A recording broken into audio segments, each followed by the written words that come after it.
Di penjara 15 tahun, istri tak pernah jenguk hingga kaget setelah keluar.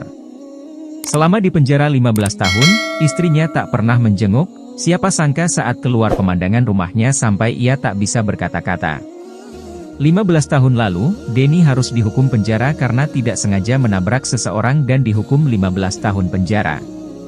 Selama 15 tahun ini, orang tuanya tidak pernah menjenguknya, bahkan istrinya yang baru menikah setahun dengan pun tak pernah menjenguknya. Demi tahu pasti orang tuanya marah besar karena dia merusak nama keluarga. Sedangkan istrinya, dia begitu lama di penjara. Dia rasa istrinya pasti menikah lagi dengan pria lain, itu yang ada di pikiran Denny. Hari itu Denny berdiri di depan penjara sangat lama, baru akhirnya mengangkat tas ranselnya melangkah lagi ke tempat yang sangat dia kenal namun juga asing. Dia pulang ke rumahnya, namun siapa sangka ternyata di dalamnya bukan keluarganya.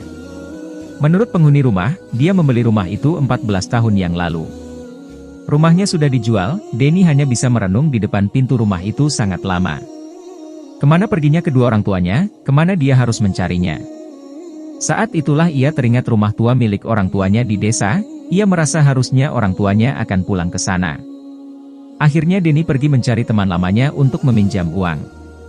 Siapa sangka temannya juga sudah tidak tinggal di tempat yang sama. Karena kebingungan, akhirnya Denny hanya bisa mencari pekerjaan untuk mendapatkan uang agar bisa membeli tiket ke desa. Tapi karena dirinya baru keluar dari penjara tidak ada tempat yang memberinya pekerjaan, sampai akhirnya Denny hanya bisa menjadi buruh bangunan. Setengah bulan kemudian, dia mendapatkan gajinya dan langsung membeli selembar tiket pulang ke desanya.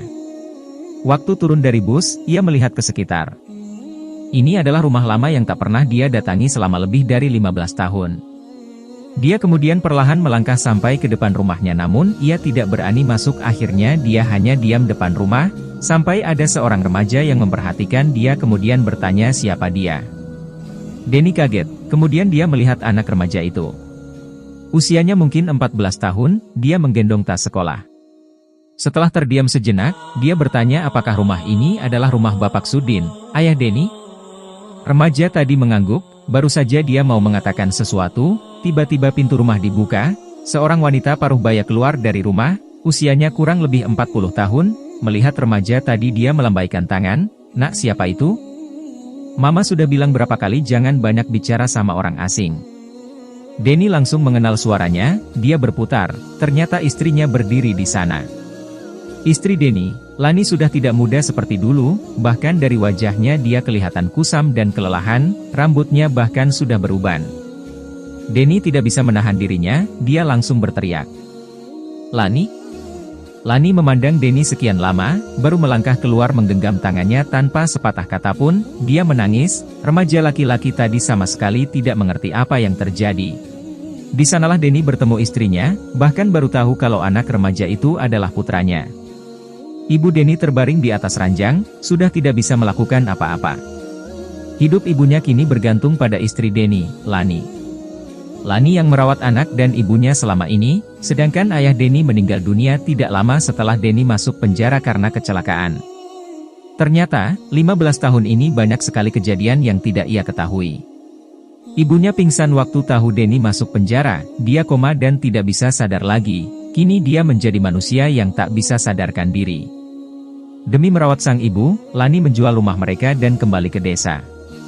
Sambil merawat ibu mertua, Lani yang sedang hamil besar harus bekerja sendiri. Mengetahui kehamilannya siapa sangka ayah mertuanya meninggal, sedangkan ibu mertuanya masih dirawat di rumah sakit. Dia tidak punya waktu untuk menjenguk Denny, dia sibuk merawat ibu mertuanya sampai pindah ke desa. 15 tahun berlalu, Lani bahkan merasa bersalah karena tidak pernah menjenguk Denny. Sejak saat itulah, setiap harinya, Denny selalu bekerja keras demi istri, ibu dan putranya. Kini seberapa lelah pun, dia merasa amat bahagia, dia memiliki seorang istri luar biasa yang mengorbankan masa mudanya demi keluarganya. Anaknya hanya melihat dari samping, bahkan tak sanggup memanggilnya papa, namun Denny tidak patah semangat, dia selalu membina hubungan secara perlahan dengan putranya. 3 tahun kemudian, Denny berhasil membeli sebuah rumah yang layak bagi ibu dan istrinya, dia juga berhasil menyentuh hati anaknya dengan segala perbuatannya. Saat itulah pertama kalinya putranya memanggilnya papa, itu merupakan hadiah yang sangat besar bagi Denny. Denny merasa hidupnya sekarang sangatlah bahagia, segala yang ia dapatkan sekarang, itu adalah pengorbanan